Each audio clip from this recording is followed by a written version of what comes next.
Hi, my name is Fiona Evans. I'm the HR Director for the Zoological Society of London, which includes London Zoo, Whipsnade Zoo, the Institute of Zoology and our conservation programmes worldwide. The Zoological Society of London has been around since 1826 and we are due to have our 200th anniversary quite soon. At ZSL we have around 1,000 staff depending on the season because we are a visitor attraction as well as a scientific organisation.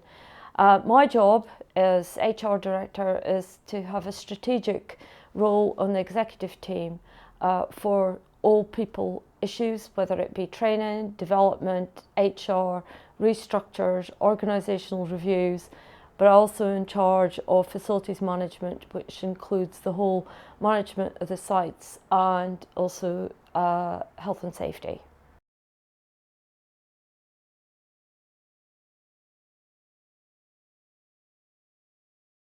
At ZSL, I introduced business partnering 4.5 years ago when I joined, having introduced that in previous organisations. When I joined ZSL, HR was very much a traditional personnel function almost, and I didn't feel that it was being taken very seriously. And part of that evolution for HR is to move into business partnering. So what we have now, 4.5 years on, is we have a training development organisational team. We have a rewards team and we have a recruitment team and we have a business partnering function. And we have business partners who support the directors and their directorates on all key HR matters that are related to moving our strategy as an organisation forward.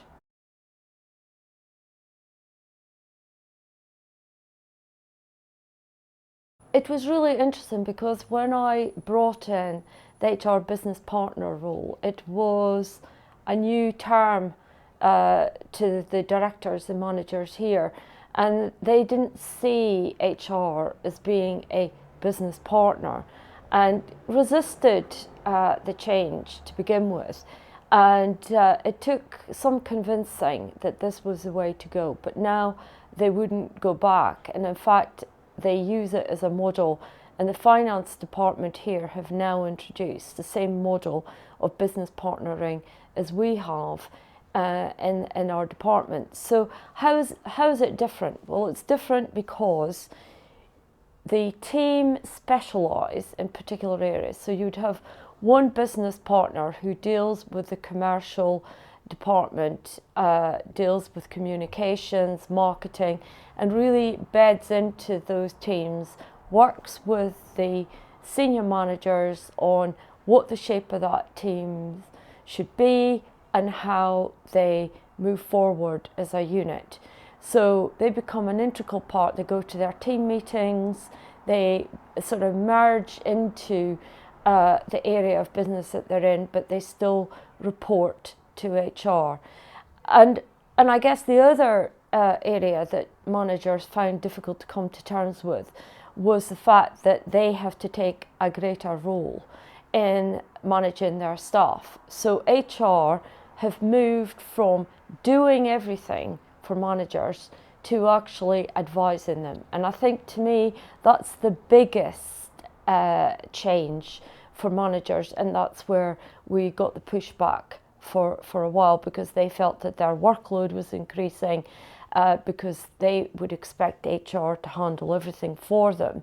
And indeed, when I arrived, HR would be judge and jury on many things, and I don't think that is the role of HR. We're there to support the business and to help managers to manage their staff, but we're not there to do it for them. Their job is to manage their staff. Our job is to support them to do that, to give them the tools, to give them the knowledge and the confidence to do it, but it's not to actually do it for them. Otherwise, you would need an army of HR people. and you can't afford to do that.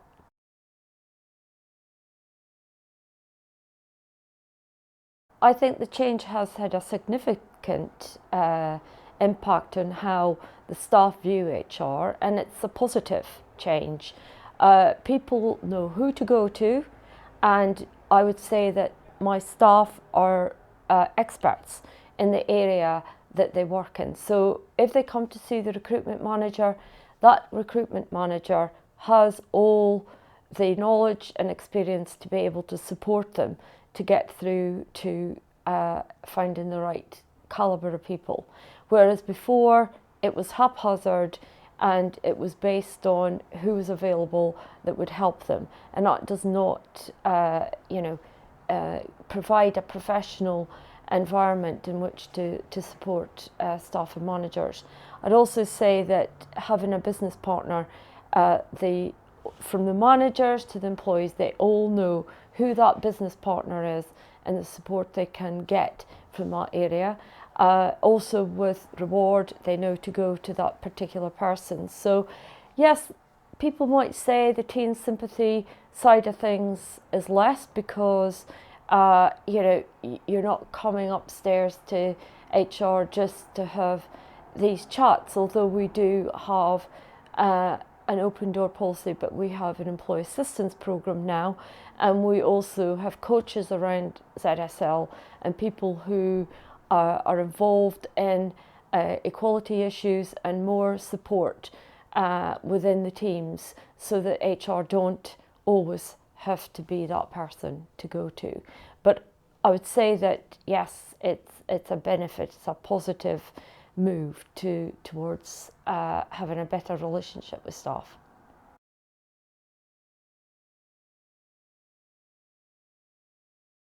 When I arrived, clearly there was a small HR team. My predecessor had been here for a long time, retired.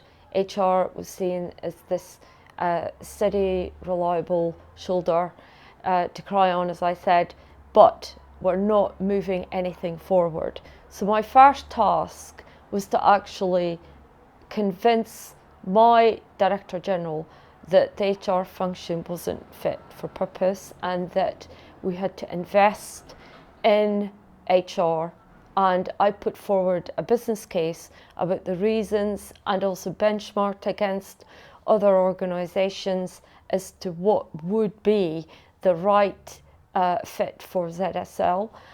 Clearly, I had to find my evidence.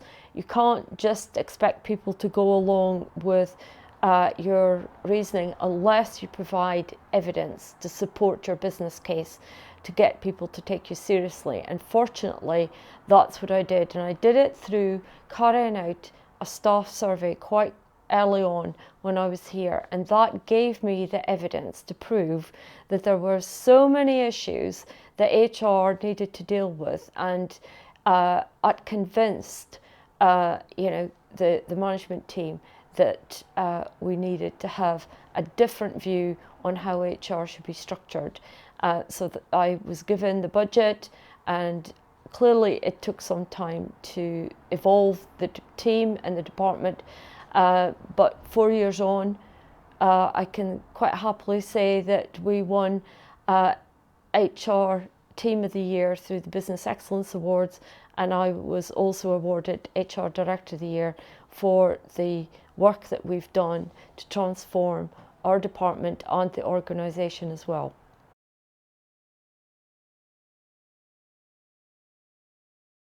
If you work for a really large organisation, the business partnering role will be different to where you might be working for an organisation with 1,000 staff or less, because in a huge organisation, if you take some of the universities, then they would possibly have hundreds of staff working in HR and would have whole teams of business partners. We don't have that.